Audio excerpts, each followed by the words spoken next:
ছানাটা মুখে দেওয়ার পরে মনে হয় যে একদম মিলে যেতেছে মুখে নিবেন মনে হবে যে আপনি দুধের স্বর খাচ্ছেন। আসলে মিষ্টি বরাবর আমি পছন্দ করি, তারপরে মিষ্টি খাই কিন্তু আমি একদিন হসপিটালে ভর্তি হয়েছিলাম। বিক্রমপুর, আসলে বিক্রমপুর ও মুন্সিগঞ্জ নাম নিয়ে মানুষের মনে রয়েছে এক বিরাট দ্বিধাদ্বন্দ্ব। আজকের মুন্সিগঞ্জ জেলা একসময় বিক্রমপুর নামে পুরো ভারতবর্ষে পরিচিত ছিল, আর তখন বিক্রমপুর ছিল প্রাচীন বাংলার রাজধানী। সেই সময়কার রাজা বিক্রম আদিত্যের নাম অনুসারেই এই জেলার নামকরণ করা হয় বিক্রমপুর। এখন থেকে প্রায় 1000 বছর আগে বঙ্গরাজ্যের রাজধানী তথা বঙ্গের রাজনৈতিক ও সাংস্কৃতিক কেন্দ্র ছিল বিক্রমপুর। তবে বর্তমানে বাংলাদেশের মুন্সিগঞ্জ জেলার একটি অঞ্চল হিসেবে শুধু বেঁচে আছে বিক্রমপুর নামটি। আজ আমাদের গন্তব্য সেই পুরনো বিক্রমপুর তথা মুন্সিগঞ্জ জেলা ঘুরে দেখা প্লাস বিক্রমপুরের মিষ্টি সরাসরি চেখে দেখা।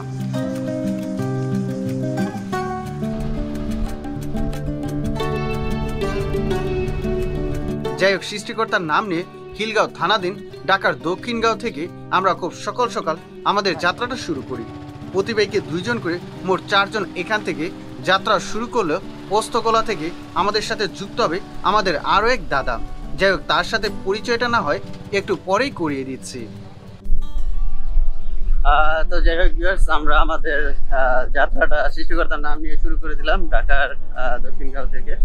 তো এইমাত্রই আমাদের বাইকটা কিন্তু অলরেডি বিক্রমপুরের উদ্দেশ্যে অলরেডি চলা শুরু করছে। মানিকদিয়া ও বাইকদার গণসবুজ পথ পেরিয়ে আমাদের বাইক সামনের দিকে এগোতে থাকে। এবারের ভ্রমণে আমাদের সঙ্গী হচ্ছে আমারই বন্ধু সজীব ও দীপক, এবং সাথে আছে আমার বাইক সঙ্গী ছোট ভাই অলোক। তো বন্ধুরা, কথায় আছে দুধের কাজ নাকি গোল দিয়ে হয় না, তবে বিক্রমপুরের এই গোল নাকি দুধকেও আসলে হার মারিয়েছে। তো আজকে আমরা সেই বিক্রমপুরের সেই গোল প্লাস মিষ্টি আসলে চেখে দেখার জন্য আজকে আমরা যাচ্ছি। আর আমাদের সাথে আছে আমাদের বন্ধু আছে, ভাই আছে, একে একে আপনাদেরকে পরিচয় করিয়ে দিচ্ছি। আপাতত পোস্তগোলা ব্রিজে আছি, আমাদের এক বড় ভাইয়ের জন্য ওয়েট করতেছি। তো যারা আছে তাদের সাথে একটু পরিচয় করে দিই। তো এই যে হ্যালো গাইস, আসলে আমি হচ্ছে কি ভিডিওতে নতুন, আমার দোস্ত সজীব, তার পেজটাতে সবাই ফলো করে দিবেন। আর আমরা এক বড় ভাইয়ের জন্য অপেক্ষা করতেছি।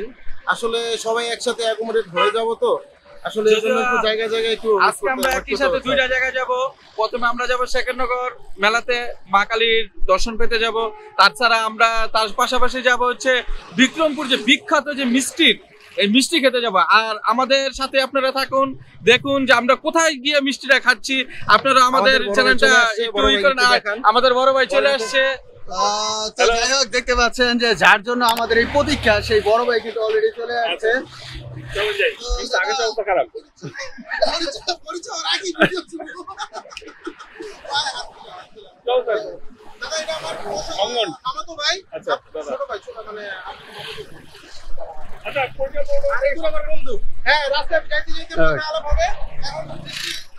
তো যাই হোক, বৃষ্টি নেমে যেতে পারে। তো আমরা তড়িঘড়ি করে আমাদের যে মূল গন্তব্য সেই জায়গার উদ্দেশ্যে আবার যাত্রা শুরু করে দিলাম। কোনাপাড়া টু যাত্রাবাড়ি পথ পেরিয়ে কিছুক্ষণের মধ্যেই আমাদের বাইকটি চলে আসে মাওয়া এক্সপ্রেস হাইওয়েতে।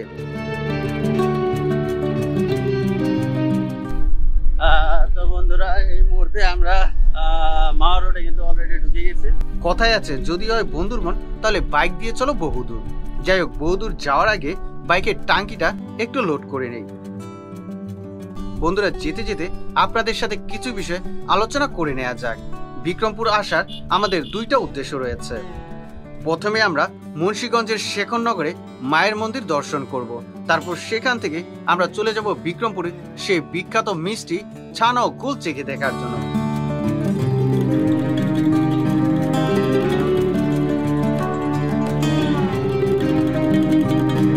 এই যে এখন যে মরা নদীটা দেখতে পাচ্ছেন, এর পাড়েই ছিল এক বিশাল নিম গাছ।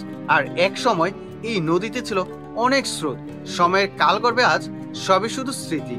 সেই বিশাল নিম গাছকে স্মৃতিময় করে রাখার জন্যই নাকি এই এলাকার নাম রাখা হয়েছিল নিমতলি। সত্যি ইতিহাসটা জানতে পেরে এবং আপনাদের জানাতে পেরে খুব ভালো লাগলো। আমরা নিমতলি থেকে শেখরনগরের রাস্তায় ঢুকে গেলাম। চাইলে আপনারা ঢাকার যাত্রাবাড়ি থেকে বাসে করে প্রথমে নিমতলি চলে আসতে পারেন, সেখান থেকে অটো কিংবা সিএনজি করে মুন্সিগঞ্জের যে কোনো স্থানে চলে আসতে পারেন। তবে ঢাকার গুলিস্তান থেকে বালাসুর বাজারে নেমে সেখান থেকে অটো করেও আপনারা ভাগ্যকুল মিষ্টান্ন ভান্ডারে চলে যেতে পারেন। মাওয়া হাইওয়ে রাস্তা অতিক্রম করে যখন আমাদের বাইক গ্রামের সবুজে ঘেরা পথ পেরিয়ে সামনের দিকে আগাচ্ছিল, হঠাৎই একটি ব্রিজের নাম আমাদেরকে মুগ্ধ করলো। এই ব্রিজটির নাম নাকি কাওয়ামোড়া ব্রিজ। চলুন এই ব্রিজের নামের ইতিহাসটা না হয় অঙ্গন দাদার মুখ থেকেই শুনে নেওয়া যাক। এখান থেকে আমাদের সব ডিস্ট্রিবিউট হয়েছে। ক্যাথলিক চার্চ কিন্তু ওরা কিন্তু মানে ক্যাথলিকের হচ্ছে অরিজিন, ওরা মনে করে যে আমরা খ্রিস্টান, অরিজিনাল খ্রিস্টান, ক্যাথলিক খ্রিস্টান যারা। যাই হোক ওইটা, আর এখানে কাওয়ামোড়া সান, এখানে সান হয় নাঙ্গলকোট সানের আগে, এটা হয়, এটার পরে নাঙ্গলকোট। আচ্ছা আচ্ছা। এবং সবাই আমাদের এলাকায় এখানে স্নান করে আম খাবে, কাঁচা আম টাকা না, এই স্নান না করে আমও খাবে না, ইয়ে খাবে। এই ব্রিজটা হওয়ার পরে কাওয়ামোড়া ব্রিজ করে সবাই। আসলে এখানে শ্মশান আছে, ওই যে শ্মশান, এটা আরেকটা আপনার যদি হাইটে যান না, এখানে আরেকটা কালী মন্দির পাবেন, মানে খুব ছোট, খুব খেয়াল করে যেত আস্তে আস্তে গেলে দেখতে পাবেন। ছোট, কিন্তু এটা একজনের স্বপ্ন দেখছে, সেই সময়ের জমিদার তখন এই বসে আমার নদীতে মন্দির করবে। আচ্ছা আচ্ছা, এটা এখন নদীতেই করছিল, এটা আসলে দখল হইতে হইতে এখন রাস্তার পাশে, যার ফলে দেখো এইরকম। তো যাই হোক, দাদার মুখ থেকে আপনারা শুনে নিলেন এই কাওয়ামোড়া ব্রিজের ইতিহাস।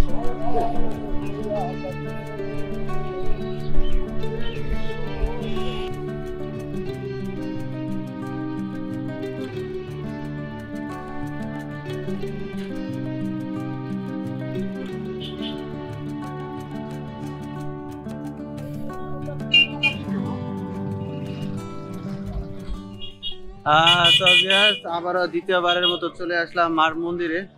তো ওই দিন ছিল আসলে মেইন পুজোর দিন। ওই দিন কিন্তু এই ভিড়ে আসলে দোকানপাটের অভাব ছিল না, আর মানুষজনের অভাব ছিল না। তবে আজকে প্রায় মেলা শেষ। মন্দিরের সামনের একটি দোকান থেকে মায়ের ভোগ নিয়ে আমরা মন্দিরের দিকে চলে যাই।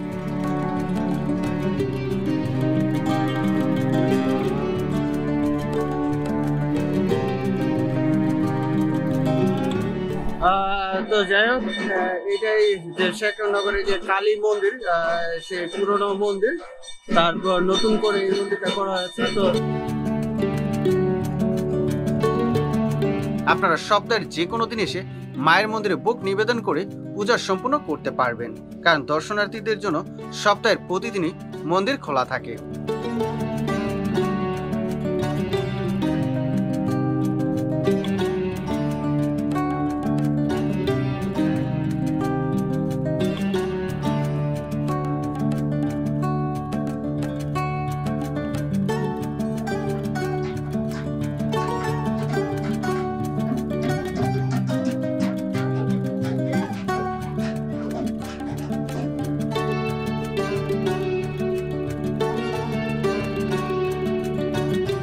যাই হোক, মন্দির ঘিরে যেই মেলা চলছিল তার কিছুটা ঘুরে আমরা চলে আসি সেই বিক্রমপুরের ঐতিহ্য, যার জন্যই মেনলি বিক্রমপুরে আসা, সেই মিষ্টি গোল ছানা চেখে দেখার জন্য।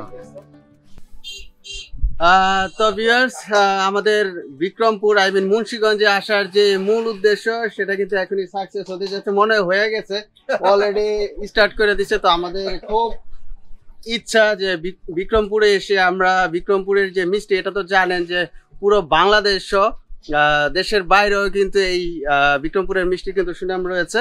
তো এটা আসলে আমরা সরাসরি একটু চেখে দেখার জন্য কিন্তু আজকে আমরা আসছি। তো যাই হোক, দেখেন একটু মতামত নেই যে দোস্তদের কেমন লাগতেছে আর কি। না, এক কথায় বলতে গেলে অসাধারণ। একদম ছানাটা মুখে দেওয়ার পরে মনে হয় যে একদম মিলে যেতেছে মুখের সাথে, আর হালকা একটা মিষ্টি, মানে একদম পারফেক্ট সবকিছু মিলে। না না, আমার মতো এইখানকার মানুষ, ঠিক আছে, তবে এই ছানাতে কোনো আর্টিফিশিয়াল কিছু নাই, জাস্ট মুখে নিবেন, মনে হবে যে আপনি দুধের স্বর খাচ্ছেন, এটাই। এইবার এই যে আমাদের মজার দাদার একটু মতামত দিতে যাচ্ছে কি। দাদা কেমন লাগতেছে? ভাই আমার তো শেষ করে লাইছে, আমার তো অমিত মনে করে রাখাইছি আমি। এটা তো ছানার মতো মনে হয় না, ওজন্য না আসলে আসলে মিষ্টি বরাবর আমি পছন্দ করি, তারপরে এই মিষ্টি খাই কিন্তু আমি একদিন হসপিটালে ভর্তি হয়েছিলাম, তারপরে কিন্তু আমি মিষ্টি ছাড়ি নাই। তো আজকের এই ছানাটা আসলে আমার কাছে মানে মনে থাকবে। তবে ধন্যবাদ দীপক দোস্তকে, ধন্যবাদ তোমাকে যে আমাদেরকে, দাদাকে, বিশেষ করে দাদাকে, আর দাদার বাড়িতে যে গেলাম মানে খুবই ভালো লাগলো। তো আপনারাও মানে চেষ্টা করবেন একদিন যেন আমাদের সাথে দাদার বাড়িতে আসা যায়। দাদার বাড়িটা শেখানগরের খুব কাছাকাছি, আরে জায়গা দিব যদি তাকে সুজন তেঁতুল পাতা 2 জন হয়ে যাবো। হ্যাঁ, তো ধন্যবাদ, আপনারা এই দাদার দোকানে আসে ছানাটা খেয়ে যাবেন, সত্যি খুব ভালো লাগলো। তো যাই হোক, এই দোকানের ছানা কিন্তু আসলে বেস্টের চেয়ে বেস্ট। তো যাই হোক, এখন আমরা একটু যে দাদার দোকান, একটু দাদার সাথে একটু কথা বলবো। দাদা নমস্কার। নমস্কার। আচ্ছা দাদা, তো আপনার একটু প্রথমে আপনার লোকেশনটা একটু বলে দেন, যদি কেউ আসে অবশ্যই। আচ্ছা ঠিক আছে, এটা আসতে হবে আপনার বিক্রমপুরে হাসানা হইয়া ডাইরেক্ট সিধা পশ্চিমে আলমপুর বাজার বললেই হবে, খুব ঢাকার নিকটের সাথেই, ঠিক আছে। আর এখানে ধরতে গেলে মনে করেন আমাদের কোনো কেমিক্যাল নাই, আমরা নিজস্ব মনে করলেন ফার্মেসির দুধ দই আমরা নিজেরাই কাজ করি। আর দ্বিতীয় কথা, যে কোনো প্রোডাক্ট আমরা নিজেদের মধ্যেই আমরা এই জিনিসটা তৈরি করি, মানুষের ভালো হওয়ার। অবশ্যই অবশ্যই। তো আপনার এই দোকানে আসলে কি কি আইটেম পাওয়া যায়? এখানে পাওয়া যায় আপনার রসগোল্লা, ভালো রসগোল্লা, ভালো ছানা আছে, কালোজাম আছে, ভালো রসমালাই আছে, ভালো দই আছে, আরো অনেক আইটেম আছে যেগুলা চলে। চাইলে কি আইসা কি গরম মিষ্টি খেতে হ্যাঁ, পারবে তারা? কি অনেক টিম এনি টাইম আপডেটে কাজ একদম গরম। আচ্ছা, দাদার কাছ থেকে আমি একটা গরম মিষ্টি নিয়ে নিলাম, দেখেন আপনারা সরাসরি একটা গরম মিষ্টি খাচ্ছি, একদম গরম তৈরি হইতেছে, দেখতে পাচ্ছেন যে একদম ফ্রেশ। কিন্তু ধন্যবাদ দাদা। একটু খাবার এক্সপ্রেশন তো এই যে দেখতে আসলে পাচ্ছেন গরম মিষ্টি অলরেডি কিন্তু লিপটে যাইতাছে, টিচারটা যাইতাছে একবারে পুরো সফট, মানে একেবারে তুলার মতো সফট। মানে একবারে আমার তো মুখে পুড়ে গেছিল দাদা, আরেকটু হইলে হ্যাঁ দেখো প্রচন্ড গরম, প্রচন্ড গরম। তো আমি একটু টেস্ট করে দেখি আসলে। তো সবাই তো কমেন্ট করতেছে।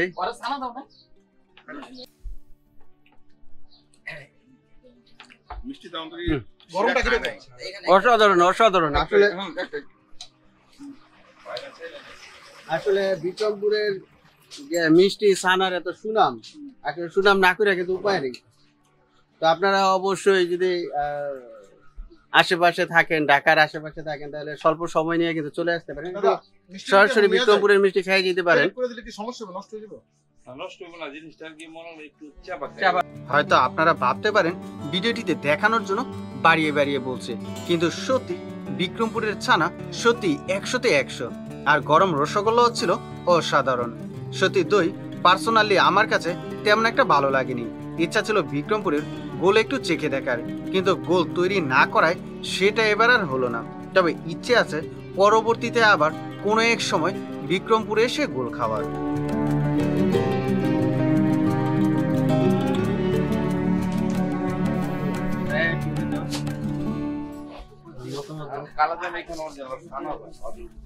ক্যামেরাটা একটু দিক ঘুরান। দোস্ত দেখতে পারতেছো ভিতরে আমরা দেখি সবসময় কালো জাম খাইলে ভিতরে একটা হালকা বিচির মতো থাকে, দানাদার থাকে। মাঝখানে তো দানাই থাকে। আর আমি এখানে কামড় দিলাম, ভিতর থেকে সব বের হয়ে আসছে। তার মানে এতই সফট। দোস্ত একটু একটু।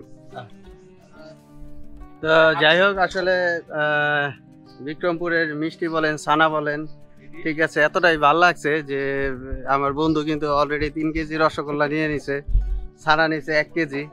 তো আসলে এটা শেষ করে আবার আসবে বলতেছে আর কি, এতটাই ভালো লাগছে।